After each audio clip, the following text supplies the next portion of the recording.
Hi everyone. রান্নার জন্য LPG গ্যাসের সিলিন্ডার ব্যবহার করলে খরচা কম হয় নাকি ইলেকট্রিসিটি দিয়ে চালানো ইন্ডাকশন কুকটপ ব্যবহার করলে খরচা কম হয়? এই প্রশ্নটা কিন্তু আজকে অনেকের মাথাতেই ঘুরছে। তার কারণ হলো মিডল ইস্টে ইরান আমেরিকার যুদ্ধ শুরু হওয়ার পর থেকে স্ট্রেইট অফ হরমুজ এফেক্টেড, আর সেজন্য আমাদের দেশে এলপিজি যে সাপ্লাই সেটা যথেষ্ট এফেক্ট হয়েছে।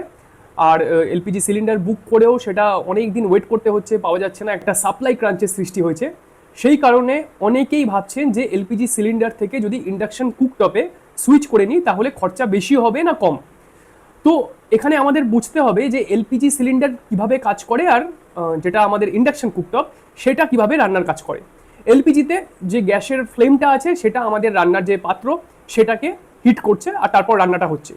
তো যে পরিমাণ এলপিজিতে হিট জেনারেট হচ্ছে গ্যাসের সিলিন্ডারে বার্নার থেকে, তার কিন্তু প্রায় 60% হিটই ডিসিপিয়েট হয়ে যাচ্ছে, মানে সেটা ওয়েস্টেজ হয়ে যাচ্ছে। টোটাল 100% হিটের মধ্যে 60% হিট কিন্তু প্রায় ওয়েস্টেজ হয়ে যায়, আর শুধু 40% হিট শুধু আমাদের বাসনটার গরম করার কাজে, রান্না করার কাজে আমরা ইউটিলাইজ করতে পারি, ব্যবহার করতে পারি। অন্যদিকে ইন্ডাকশন কুকটপ কিন্তু এটা ইলেকট্রিসিটিতে চলে, আর এটা সম্পূর্ণ আলাদা মেকানিজমে চলে। এখানে ফ্লেমের কোনো ব্যাপারই নেই।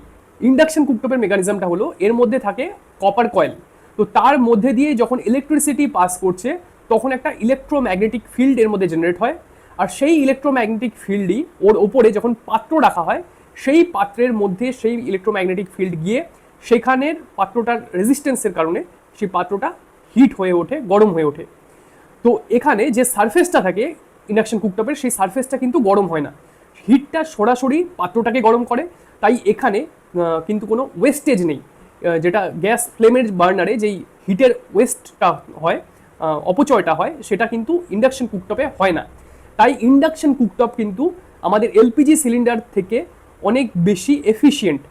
তো এখন আমরা যদি খরচাটা দেখি তাহলে একটা যে ডোমেস্টিক গ্যাস সিলিন্ডার, যেটা 14.2 কেজির সিলিন্ডার, যেটা আমরা জেনারেলি বাড়িতে ইউজ করে থাকি রান্নার কারণে, সেটা আজকের দিনে দাঁড়িয়ে কলকাতা শহরে তার দাম হলো প্রায় 940 টাকা। 60 টাকা সরকার রিসেন্টলি যে বাড়িয়েছিল সিলিন্ডারের দাম, সেটা অ্যাড করে 940 টাকা মতো।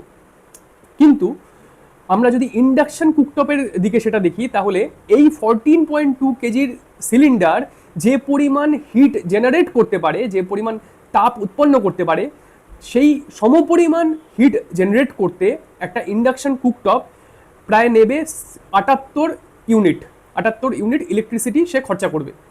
তো 8 টাকা পার ইউনিট হিসাবে আমরা যদি ধরি তাহলে এই 78 ইউনিট ইলেকট্রিসিটির পেছনে আমাদের খরচা হচ্ছে প্রায় 624 টাকা মতো।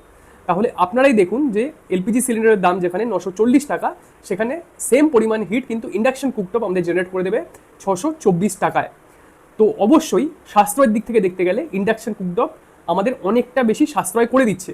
আর তার সাথে সাথে এলপিজিতে যে একটা হ্যাজার্ড একটা থাকে, অপারেশনাল হ্যাজার্ড, যেটা বাই চান্স যদি সিলিন্ডারের নব খোলা থেকে যায়, গ্যাসের বার্নার অন থেকে যায়, সেখান থেকে যে একটা অ্যাক্সিডেন্ট হবার যে সম্ভাবনাগুলো থেকে যায়, সেটা কিন্তু ইন্ডাকশন কুকটপে নেই।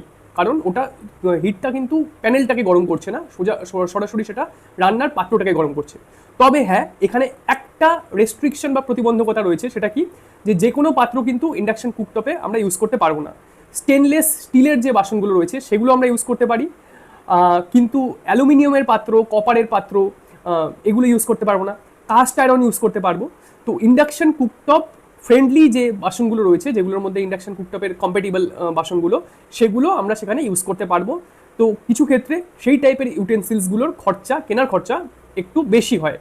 তো যদি এই ইনিশিয়াল ইনভেস্টমেন্টটাকে আমরা ইগনোর করি তাহলে কিন্তু লং রানের ক্ষেত্রে অবশ্যই ইন্ডাকশন কুকটপ এলপিজি সিলিন্ডারের থেকে অনেক অনেক বেশি আমাদেরকে সাশ্রয় এনে দেয়। যদি এই ভিডিওটা আপনাদের ইনফরমেটিভ মনে হয় তাহলে আমার চ্যানেলকে অবশ্যই সাবস্ক্রাইব করুন, ভিডিওটা লাইক করুন, শেয়ার করুন, কমেন্ট করুন। এরকমই কোনো ইনফরমেটিভ ভিডিও নিয়ে দেখা হবে খুব তাড়াতাড়ি।